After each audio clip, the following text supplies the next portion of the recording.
what I would like to cover today is how DB2 handles, how Netezza here handles high availability. Okay. Netezza is full of hardware components. What happens with specific hardware components and how we are going to deal with that as an administrator. Okay. Now I need to go back and revisit that appliance one more time to explain you to just recap what are all the various hardware components we have. Okay. Now this is how my box looks like in the first place. Right. Right. So like I said in the previous classes, there are 3 different color codings here. What I have in middle is host. Right. In fact, I have 2 different hosts, and one is active, another one acts as a standby. Okay. If I put that in a notepad here, host, I have primary and standby.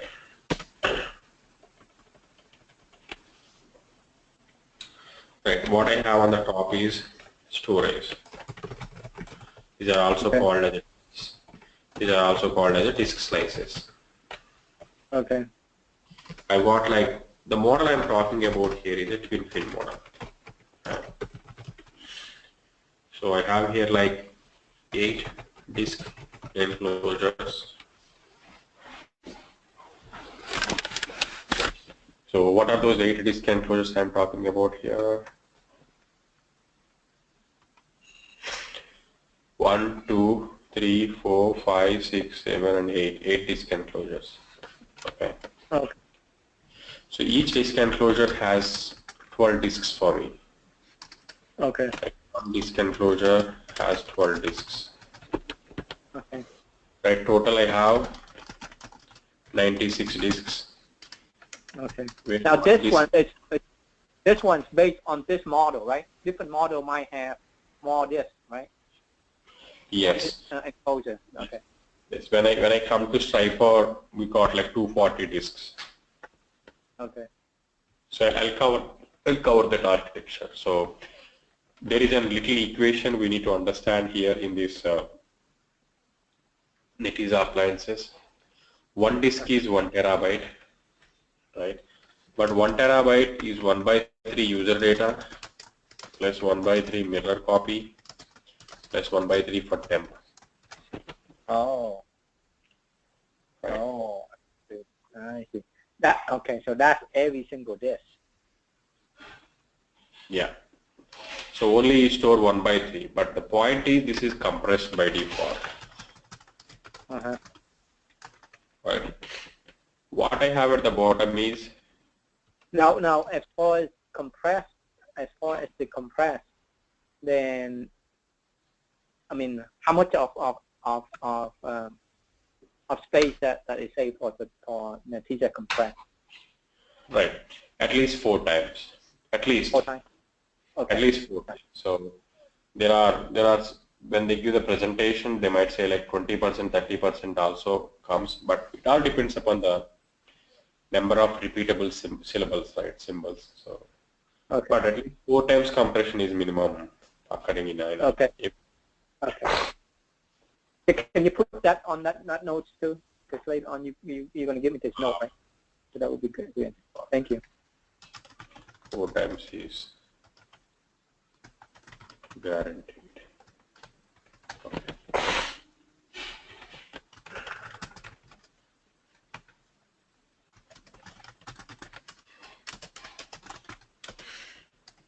Right.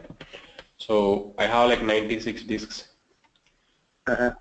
In this 96 terabytes, so user data is only 32 terabyte. I'm talking about Twinfin one rack model. Okay.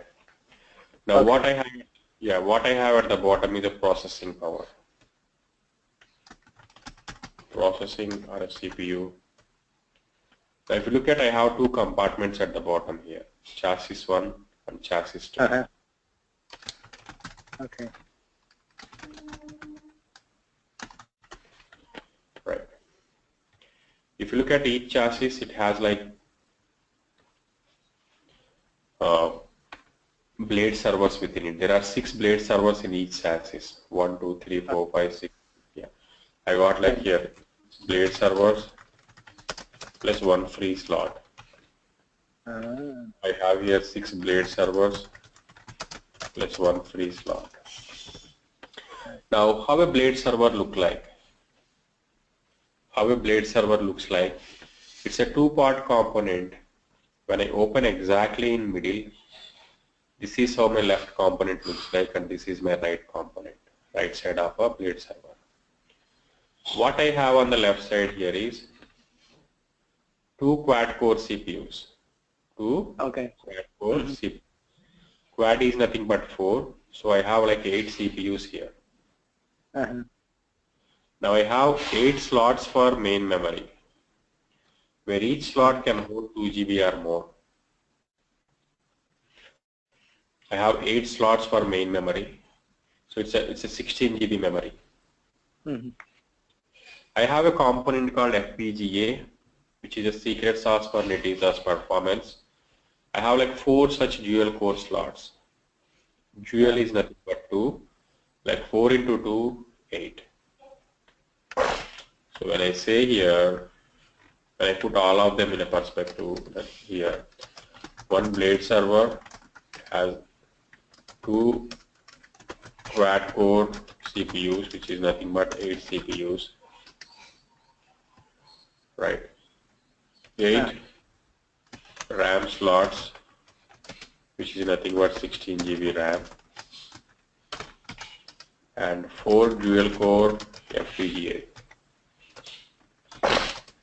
is nothing but 8 FPGAs. Okay. So like this, I have like 12 blade servers. When I multiply these numbers by 12, I'll get 96 CPUs, 96 FPGAs, plus 192 GB RAM. Right. What I'm saying here is at the top I have 96 disks. In middle I have 2 rows. I have 96 CPUs, 96 FPGAs, 192 GB RAM. You see what I'm saying? Now, if someone asks you your laptop configuration, or if someone asks my laptop configuration, I tell them that like I got like 8 GB RAM, plus i5 processor, plus I got like close to 200 GB hard disk, right? This is like a laptop. Other word is simple node. Right. In Hadoop terminology or big data terminology, it's a small node. That's exactly the same thing happening here. One disk plus 1 CPU, 1 FPGA, plus 1 CPU or 1 CPU, FPGA or CPU, plus 2 GB RAM will form node 1. Second disk plus second FPGA or CPU plus 2 GB RAM becomes my node 2. Like this, 96 disk plus 96 FPGA or CPU plus another 2 GB RAM becomes node 96. You see what I'm saying? This one, okay. So you're saying that in the Netezza there is 96 nodes. Exactly. In a Twinfin one rack model, we have 96 different nodes. Okay. Twinfin. Right? Means yeah. When I submit a query will be divided into 96 or possible number of smallest parts. where each part we call as snippet. Each snippet will be executed in parallel by each node. Oh. When the same query takes 96 minutes in a system like SQL Server or Oracle or DB2, the same query has a capacity to complete in like 1 minute. Right. Because I got like 96 threads. It is as simple as like you are a boss and I mean you are a manager and you got a work to be done. You got like only one employee, it takes 96 minutes. If you have like 96 employees, they finish up in like 1 minute. Right. Understood. Yeah. But of course there is a overhead of like taking it from each node and accumulating the result at the end and sharing with the user. I mean that's like minimal overhead. So now the final I'm saying is one disk will have one FPGA, one CPU and 2 GB memory. This is the equation to remember for Twinfin. Okay. Right. Go ahead, you're asking something. Okay, so how did it break up the queries to have it run on 96 nodes? Oh, okay, can you repeat that one, please, Alfred? I missed the first. How does the query break up so it access 96 nodes based on partition, right? Right. So one way of looking at is query is divided into 96 parts. The other way of looking at is data storage is divided into 96 parts. Okay. In reality, query is not divided into 96 parts. Right. Our data storage is divided across 96 disks. So it's as simple as like if I have like 96 million records. Right. Right. I have disk 1, I have disk 2, I have disk 3, I have disk 95, disk 96. So this will have like 1 million. My objective is to have approximately 1 million, right? The first and foremost objective for me is to have data equally distributed across all the disks. Partitioning method, right? So this will have an FPGA associated.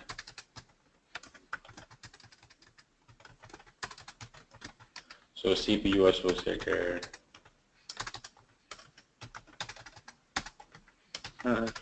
So this is, in fact, it's not like query is divided into 96. The query instructions, for example, say that when I say select count star from customer table, right? Simple count star command. Right. The query won't be divided into 96 parts. The same query of counting number of records will be given to this combination, this combination, this combination, this combination. Yeah. Because the data is divided. Yeah. Right. So let's say if let's say the data get divided, but the queries only pick up the first node V1 because majority of data is fall onto V1. Right. Right. So the question you are asking is, what if my data is not distributed equally? It's not correctly, it's equally, right? Now, yeah, this scenario is called table skew. We must avoid this scenario. Our first, right? How is it that you can avoid such scenario? Let's say that let's say that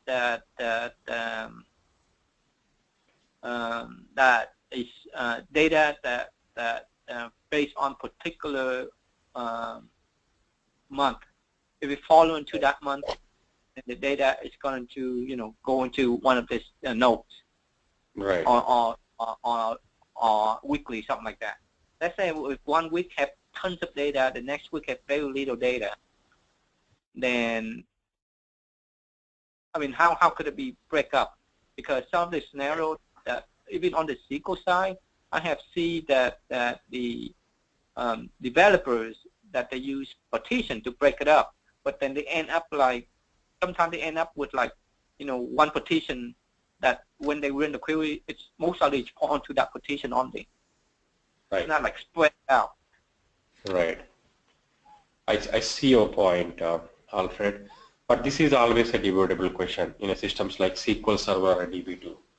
Should I keep all January data in one partition, or should I distribute January partition across 12 different partitions? You see my point? Right. Right. See, if I put, let's say, our June month data in one partition, if active queries are coming to June, they can only do one disk read at a time or one disk write at a time. If I distribute the same across 12 disks, it's like a 12 disks. It's always a debatable question. But coming back to here in Netezza, you have such kind of a data improper distribution. It's a bad distribution key. Okay. So you should change the distribution key if you are seeing the performance problems. Now there are two distribution methods. So later on, can you give me some example that can able to break it up? Right. So I'm just logging in here to give you a quick example. If I say I create a table called customer, customer ID integer. We'll go through here like once in the next classes, but just to give it a little heads up. Okay. Customer name, character of 10, customer gender, character of. Let's take this customer gender scenario. Okay. Okay. Okay.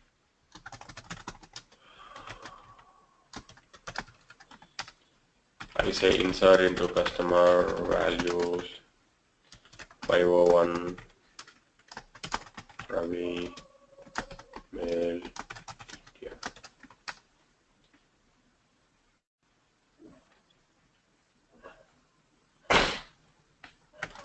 Insert into customer values 502 Alfred male USA.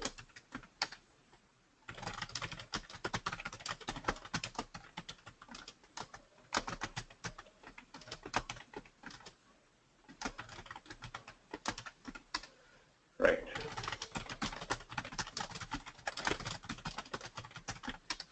I'm just bumping up the same customer table. Okay. More data.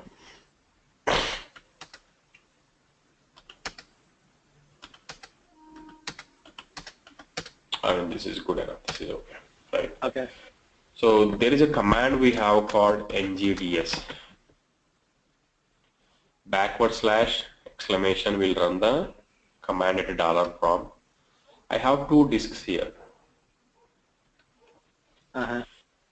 Disk IDs is 1004 and 1005. They are represented as 1 and 2. Right. When I say select start from customer, I see the bunch of data coming out. Right. Along with these default columns of a customer table,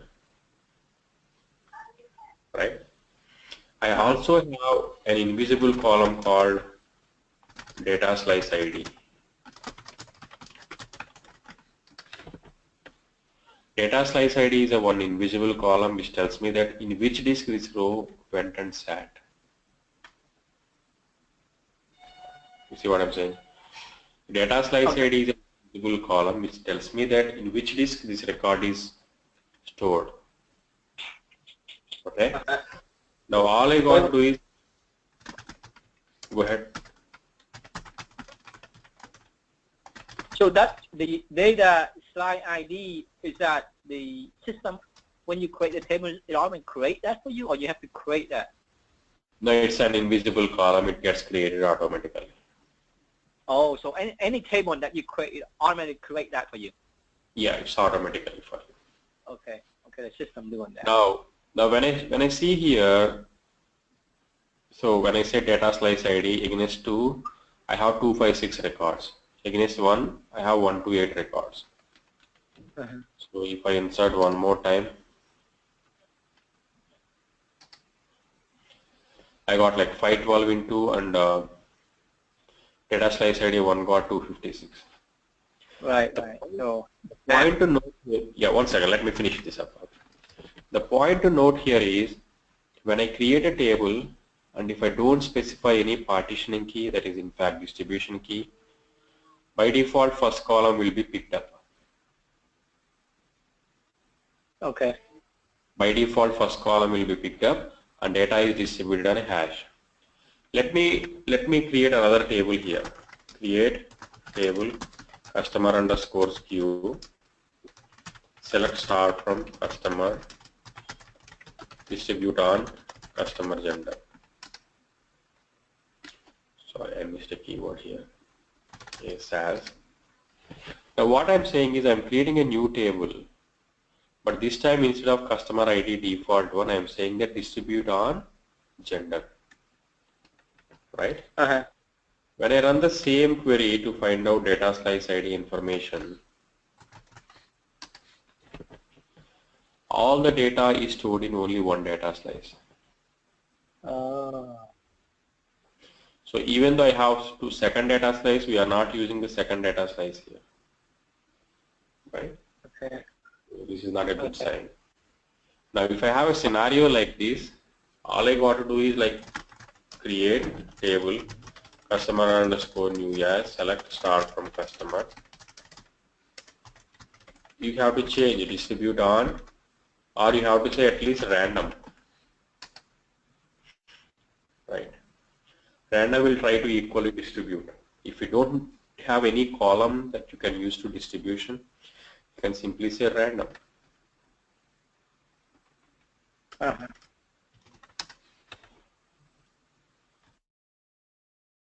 Oh, I see.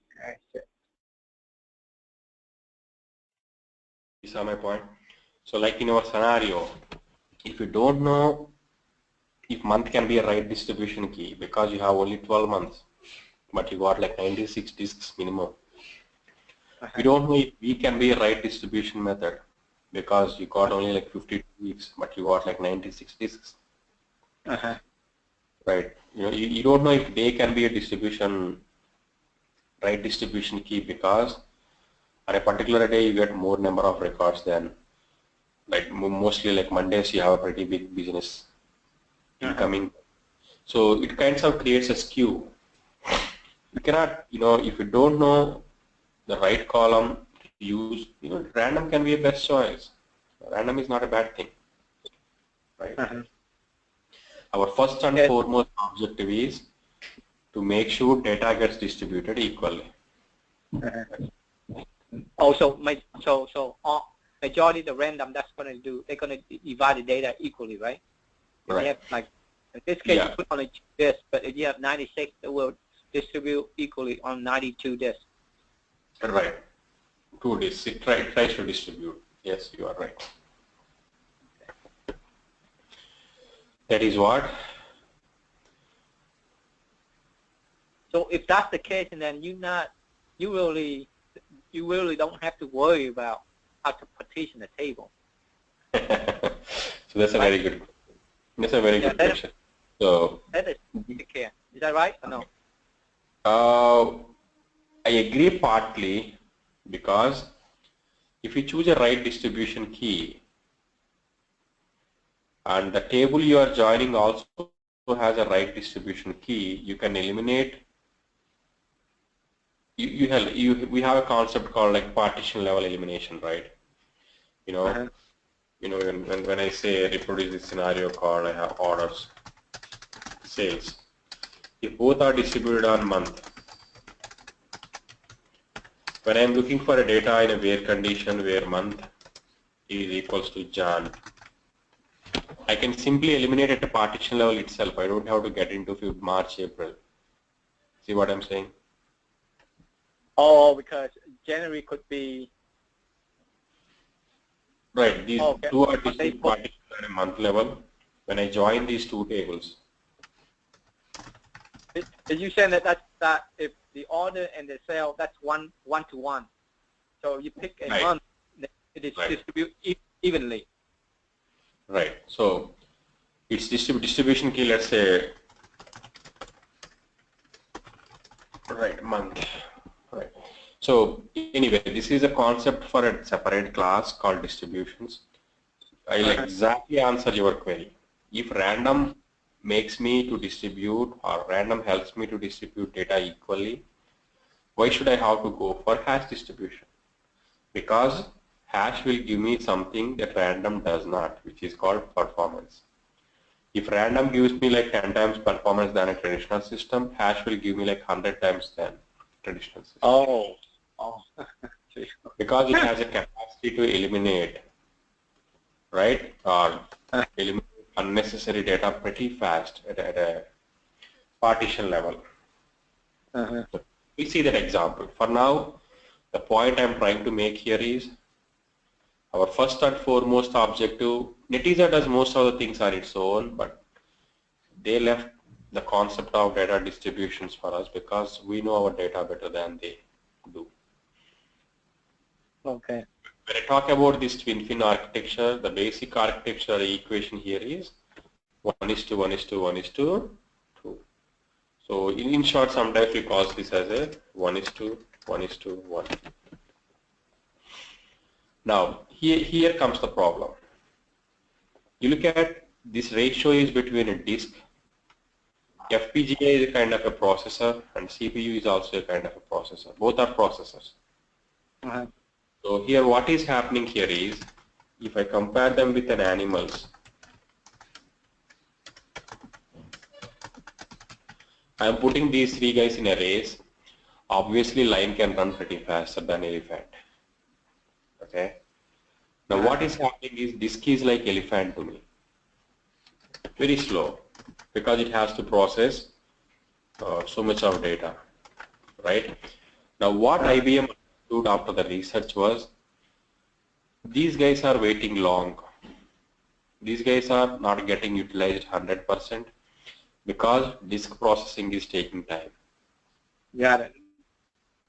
Right. That's where they said that why should I, because that's expected, right? Elephant can't run faster because it's designed not to run faster like lion. It is designed to store the data, it's designed to take the load off the system. I mean, from storage aspect. So instead of worrying so much about that, okay, this guy is not performing optimally, why cannot associate multiple guys to these guys, same combination of line, CPU.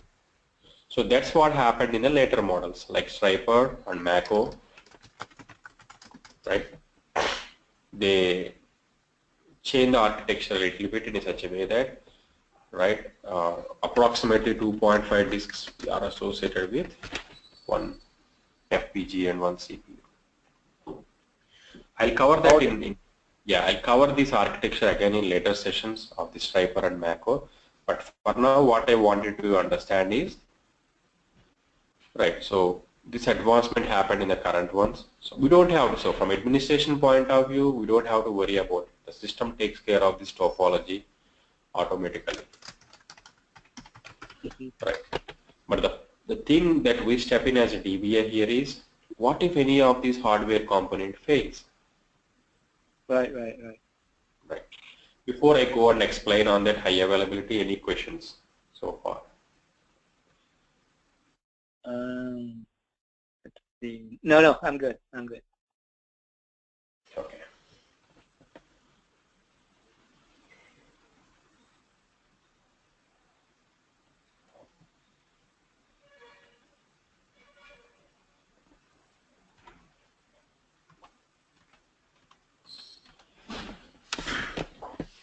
When I order Netezza appliance and it comes to my data center, and if some engineer comes in and does the basic setup, by default I have these three users set it up. One is root. Root is a super user for entire Linux operating system. Okay. And is a super user for Linux software. Netezza software, so it's not Linux, Netezza software super user. Admin is a database super user. And the default password they have is root has Netezza, admin has a password, ng has a ng. Okay. Root has Netezza because the default host name is Netezza. So this is a host name. The default host name we get is Netezza, so that's why the root password is Netezza. So along with this, we also have some default file systems coming up.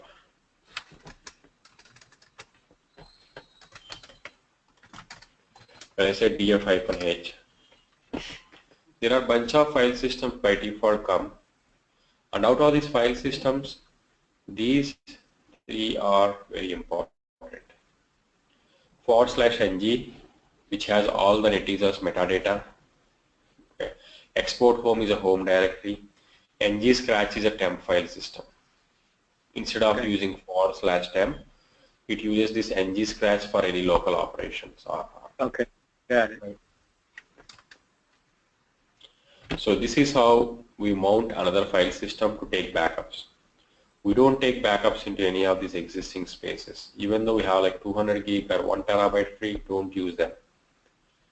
It might slow down the Netezza performance. Always mount a separate mount point to take a backups. Oh, okay. Okay, so the backup is completely separate. Don't We should do any. We should not touch any of these file systems unless sometimes we have to install like monitoring client, right? Mm-hmm. Or we have to install like TSM client, storage client. So such clients can be installed in this opt, but you can't install like another database server here, or you can't install like. So what's contained in that ops? Right. So like this is what we did. We have like TSM, which backs up these guys. So we have a TSM client, okay, which takes up the backup from here. Right. What do we do in a opt is, if you want to install any third-party tools other than Netezza related, right? Other than Netezza given. So we generally install in this in like opt or somewhere in one of these places. Okay. So when Netezza set up, it's going to be automatically set up all this the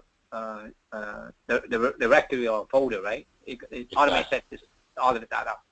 Yeah, so it's all set up. It's all set up. We don't have to do anything. Just click on the button like a washing machine, start and stop. Right. So the folder MNT, it also create this, or we have to create that. Well, these are all created. You don't have to do anything. Nothing. So. No, I talk about the MNT. It create that too. Oh, this one. The last one. Oh, this one, mount backup. That we have to create. So this is our own file system. Yeah, okay, so that's the only one file system. Okay, yeah.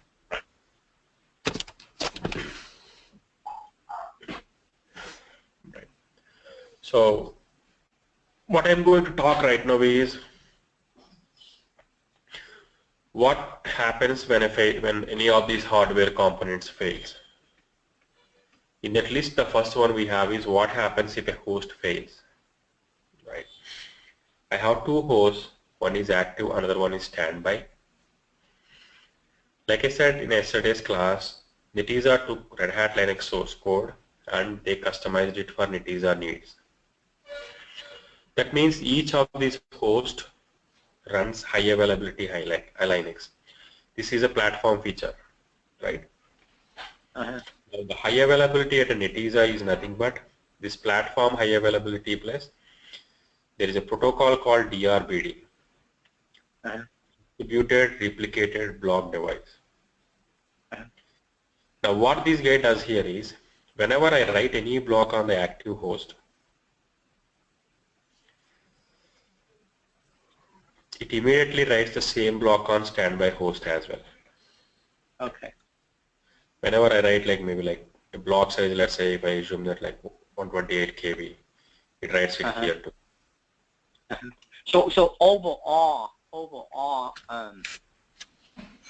majority companies that use Netezza, they only need for high availability, they only need 2 Netezza boxes, right? That's the only thing they need. Yeah. High availability is a default option, right? Netezza says that you don't see a much performance improvement, like maybe 0.1% or something, in my opinion, or not more than that. So high availability is a default option. There is no point of taking that out. So that's your first part of the question. Second part is right.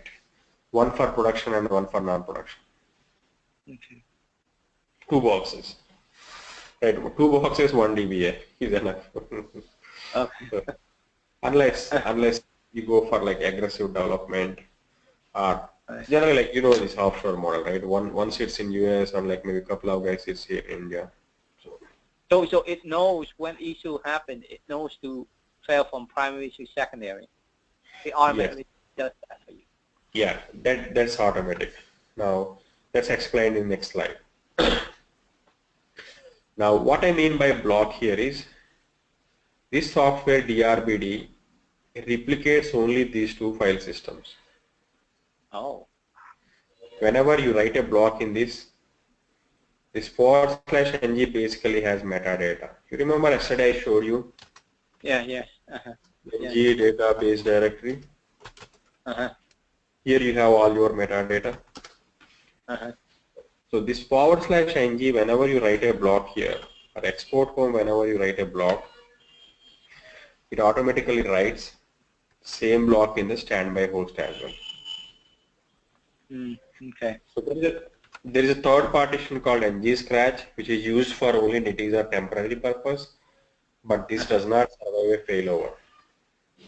Okay. Now, who takes care of this failover? You asked me that question. Now there is a software called Heartbeat. Okay. Here, if you look at these two hosts are in a cluster. Right, they are together. Cluster is nothing but grouping of similar things. So they are of the same type. They are in a cluster. Okay. So there is an inbuilt software at a Linux high availability operating system called Heartbeat. This guy watches the host and manages the communication and status checks of services. So generally this guy pings the active host saying every second that are you alive. If it receives a response back, okay, he's relaxed. Otherwise it will go back and check it again.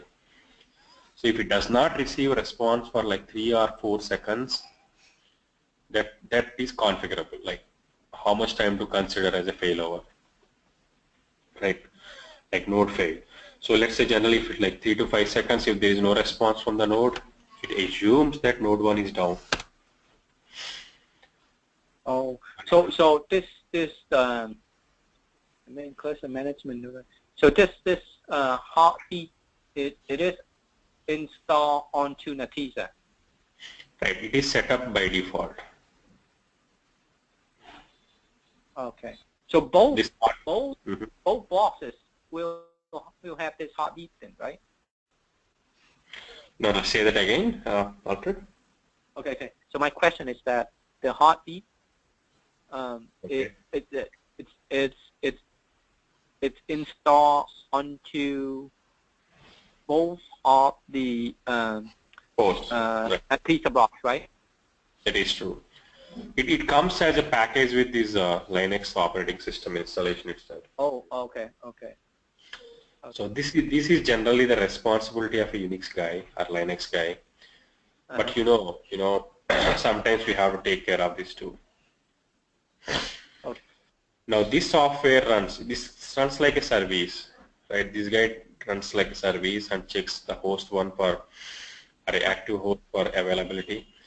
If it did not receive a response for like 3 seconds or 5 seconds, it will migrate everything from host 1 to host 2. Oh, but when it gets to host 2, this Heartbeat is still, this service is still going on. Then it would check back to host 1 and it's not communicated to host 1. Then it fell back to host 1. Just fell back. No, it does not. It does not. Right. When host 1 is considered a failed host, and the services will automatically migrate to host 2. And it stopped there. It stops there. Now, here are the couple of questions. Will there be a downtime? Will there be a downtime while that happens? Yes, it is. Because host 2 is not mounted. Someone has to go there and mount it. So it will be done automatically. The file systems will be mounted, the Netezza system will be started. It's like a separate host altogether. You have to reboot that host, which is done automatically. So that's why you might see like 5 to 10 minutes downtime. Oh, 5-10 minutes downtime. Okay. Yeah. And what happens, I mean, maybe it's lesser, but just to be on a safer side, I'm telling that like maybe 10 minutes. And if you record that on a book, that will be safe. What happens to the currently running queries? Okay. When a host failed, I have like 20 different ETL jobs running, ETL tasks, like what happens to them? They have restarted because they are all failed, right? They have to be restarted on a new host again. Oh, okay. A host failure, that's why it's a disaster recovery scenario. It's not, right, cluster complete, high, continuous solution. The first point is when a host fails, it's a downtime. The downtime is not good, like maybe like 2 minutes, 3 minutes, 5 minutes, 10 minutes, okay, something like that. And the current queries will all terminate because it has to restart again once the host is up. Okay. What we have is on top of this host 1 and host 2, we have one IP called ODBC IP that will connect to whichever is active. So there is no change in application side needed, even though I switch from host 1 to host 2 or host 2 to host 1. Right? They'll always connect to like kind of a virtual IP, always. That also already set it up, right? The engineer who comes to do the hardware setup, then the software engineer who comes to do this mailgate setup and default communication setup. That guy will do all these guys with the help of your Unix team. So like you said, the second question. First one is a failover, it's a downtime. The second thing, you fix the host 1, let's say. Now you want to come back to host 1. It won't happen automatically. The moment host 1 is alive, it won't happen. Either you have to manually migrate or the failover has to happen from system. So what you can do is you can manually migrate resources from one active host to standby host like this. This is the command. So, but please note that this needs to be run as a root user. So you can run this script so that your active becomes standby and standby becomes active. Okay, so that command going to take care of it. Okay. So this is a user initiated switch. Okay. Okay.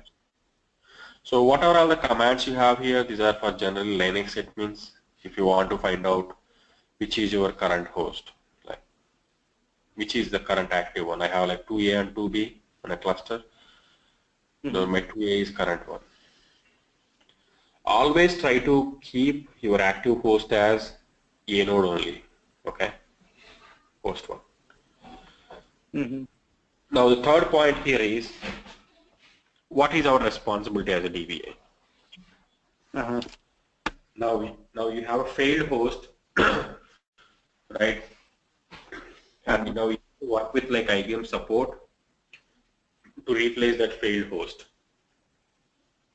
So you need to open an IBM SR or a PMR, tell them that you have a failed host, right? You need to ask them that to ship a new host to you, and they'll send it to you, and you just have to pull it out and put a new one. That's it. Hard swappable.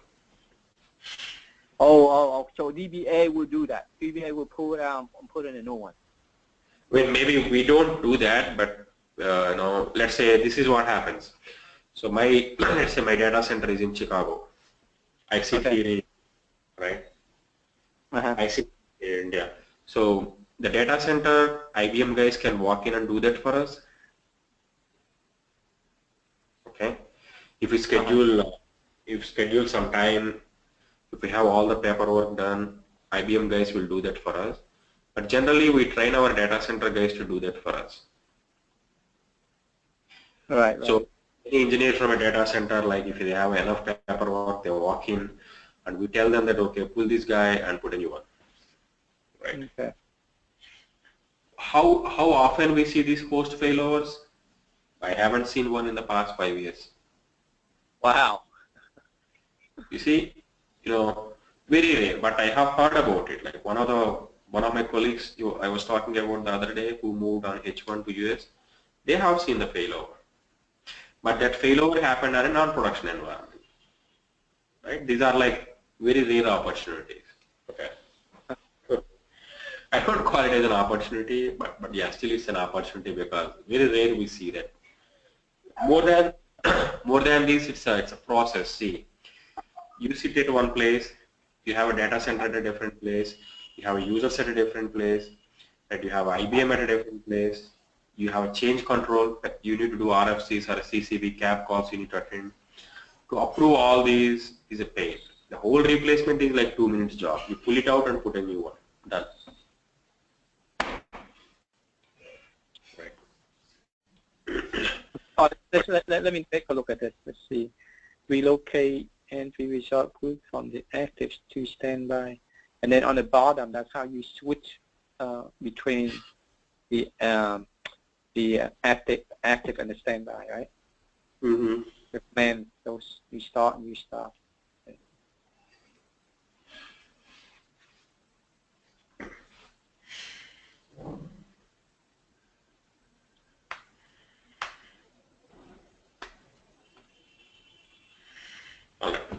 So The bottom one you just put there, that's commands too? yeah, this is service heartbeat stop. Like just in case you don't want a high availability, you can stop the heartbeat. Oh, okay. Those are commands too. Okay. Yeah, but that's not recommendable at all. See, if you want to change anything that comes by default, it's always advisable to open an IBM SR. Got it. Yeah. Okay. Right? Otherwise, right, these are like washing machines. So if I mess up something inside a washing machine, I might target a support. Right. So yeah, these are the various resources that gets migrated, the file systems gets mounted, right, the backend daemon started, NGNT, security service started, all that, right? It makes more sense to the Unix guy than me, right? So the first point here is, when a host fails, it's a downtime. Downtime can be like maximum like 5 minutes, 10 minutes. So our job starts in it automatic failover. So we need to work with IBM support to get that new host shifted. And you just have to replace it with the help of IBM support or our local engineer. The second one is what happens if my disk fails. Okay. So I got only 2 hosts, they are more stable. I got like 96 disks. What happens if a disk fails? Okay. Like I said, each disk is not entirely used for user data.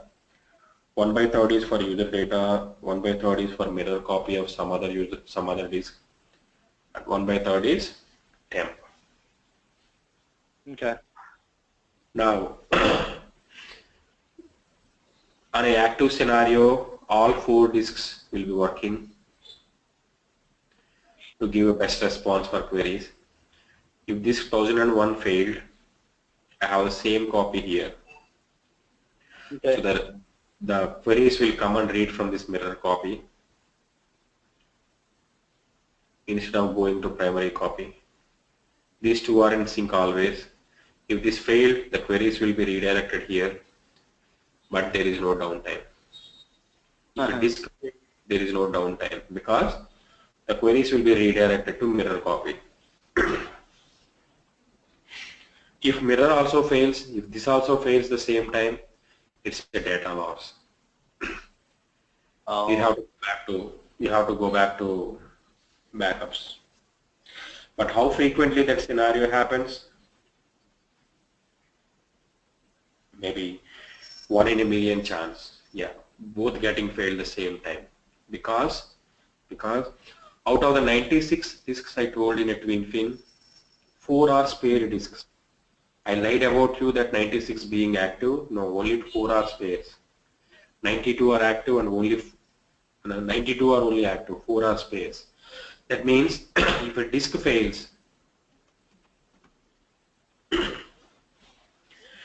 let's say if a disk fails, this is not a SPU anymore. This is disk. If a disk fails, there is a spare disk always there. Okay. Now the same disk will be regenerated here. My B and D partition got failed here, B partition. So the same B can be read from here. This is written here. Same D can be read from primary. It is written here. This disk regeneration happens within like 2 minutes or 3 minutes. Mm-hmm. Now, for those, go ahead, Alfred. So wait. So I mean basically, as far as mirroring, it's only mirroring only one set of this, right? Right. So it's central disk. Let's say okay, if I put it, so let's say I got this disk failed, 1001. So the next one, 002 picks it up. Yeah, I'll have the, in the meantime, the queries will go and get the data from here, okay? Right. At the same time, I have another spare disk, okay? The spare disk will exactly get regenerated as this guy. Oh, it automatically replaced that. Right. Now that replacement and all that will be taken care automatically. So that single spare disk, it can replace on any of this disk. Right. The spare disk can replace. Yeah, you are right. So one second. Here is a very important understanding you need to know. When I say NGDS, I have 1004 and 1005, and each one has a data slice 1, 2. Okay. Right. Now, when a disk fails, let's say this 1004 fails. Okay. This one becomes pointless. This one is a pointer, becomes no pointless. There is nothing to point when 1004 fails. Right. Now you pick up 1006, and 1006 will be picked up, and one becomes a pointer to 1006. Oh, okay. Okay. That's why if you look at here, you never store this 1004 and 1005. You always store disk data slice IDs. Why? It's very easy to handle the disk failures. It's like a view. Okay, what is the advantage of view? It hides any table level changes. Right. So in summary, what I'm saying is you have the spare disks like this. Let's see if I have another spare disk. The spare disk will exactly get regenerated as a main disk. So that regeneration takes, replication, failover, and regeneration takes like 3 to 5 minutes. And there is no downtime. Nothing happens to the queries. Got it. Now, our job as a DBA is to replace this failed disk. Like I said, I have 4 spare disks on Twinfin. So one got failed. So my job is to replace this before all 3 fails. I mean, before rest of the 3 fails. So this is not immediate showstopper, but we can take it care in like a week or a couple of weeks. Right. Again, this is a hard swappable. So when you come to Striper, you have like 40 spare disks. Oh, by the way, just curious. I know I read it somewhere. I just forgot. The SPU is what it stands for?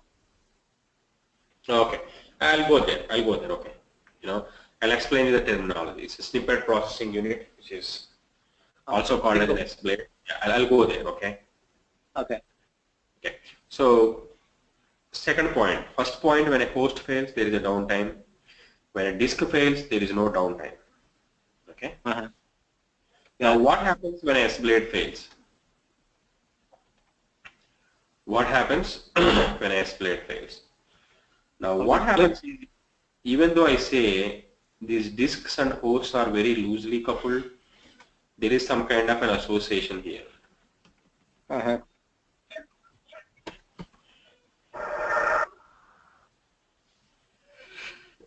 is an association here. Okay. So let's say I got like how many S blades in Twinfin? I got 8 S blades, right? I got 96 disks, right? So it will associate 8 disks to 1 S blade, 8 disks to 1 S blade, 8 disks to 1 S blade. Right, right. Okay. So that means when this ETL guy is going to insert a record into this disk, it has to happen only through this S blade. Right. So But if that fails, yeah, hold on. Which CPU and which FPGA, no restriction. But the only restriction is it has to go through this S blade only. Yes, go ahead, please. okay. Right. If this fails, right, it's like if one of our team member leaves our organization, so what do? We share the workload till a new person joins. It's the same thing. It's a downtime. The system has to rebalance these nodes with these disks. The system has to rebalance these disks across the rest of the S blades. Okay, so you say that's the downtime. That's a downtime. But how long are that downtime? Maybe 3 minutes, max 5 minutes. Oh. Right. So Host failover, blade failover, disk failover.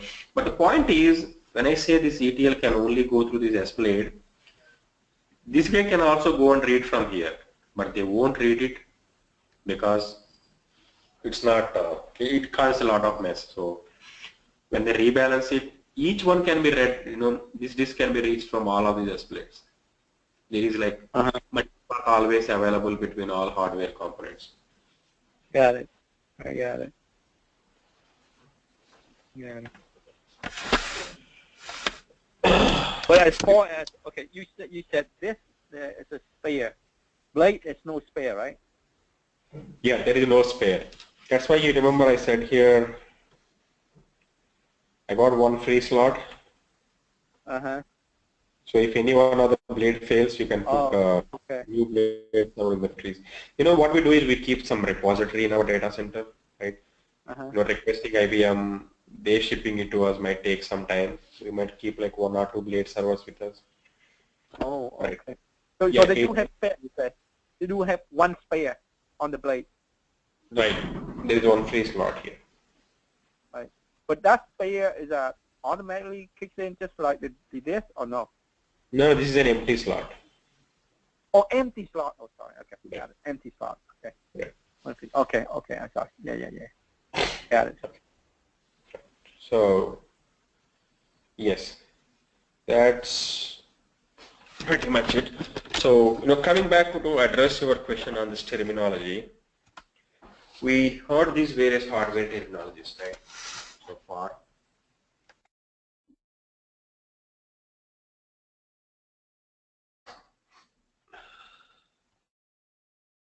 One is we looked at 8 disk enclosures, right? I got like 2 hosts.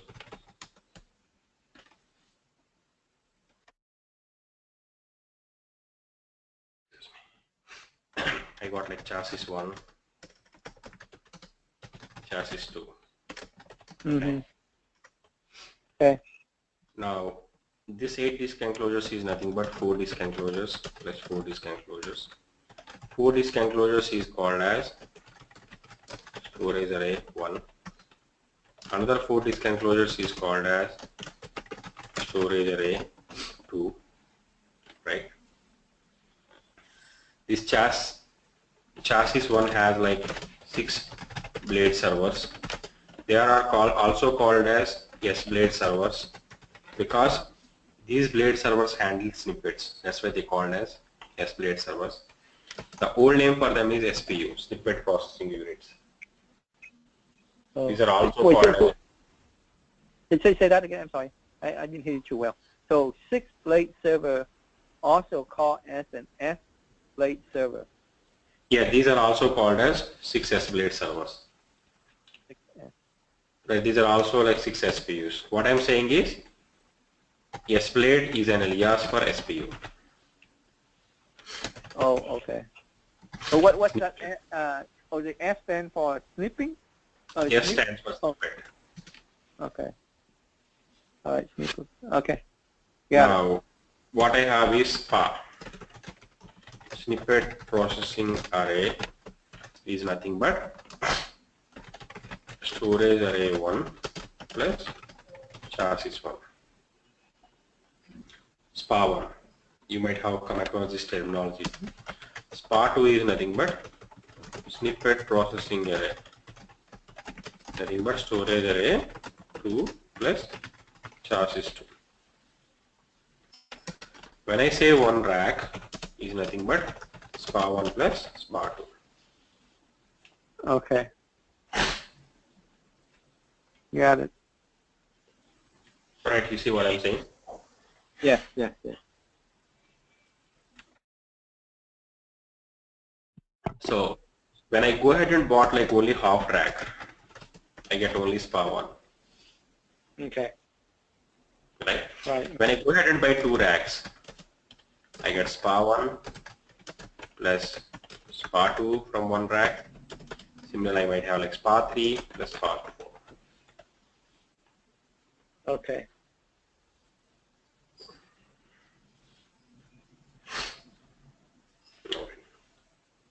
So if you look at the whole terminology, I have few questions. Like I help my students to clear the certification too. So I will send you the certification questions as well, but we can look at as and when time require, permits in our sessions. Okay.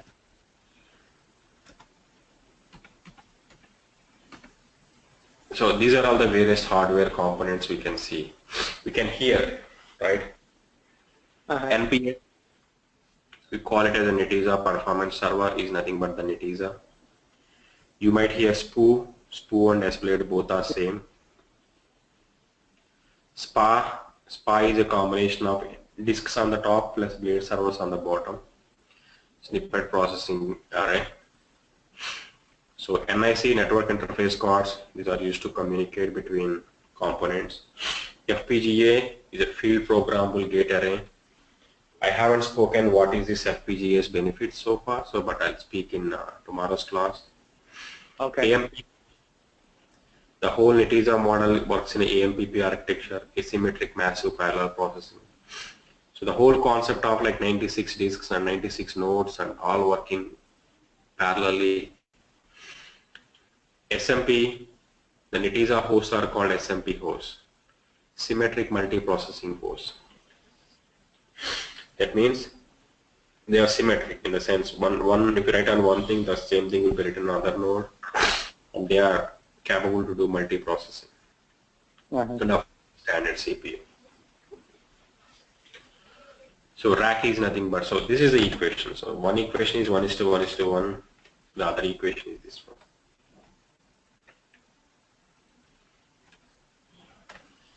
Very important for an admin to understand this terminology. Okay.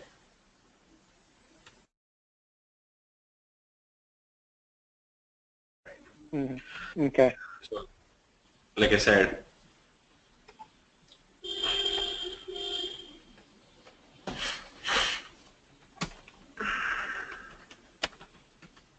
so we kind of have 5 major IP addresses.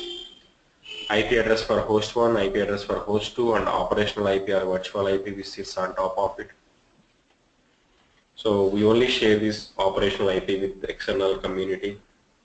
So this has a capacity to communicate with whichever is active host. Okay. We have like 2 maintenance IPs just to log in from console. And this information is by default set it up in etc host.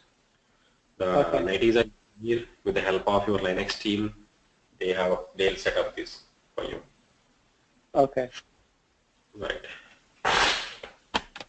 So these are the locations where you need to look for log files.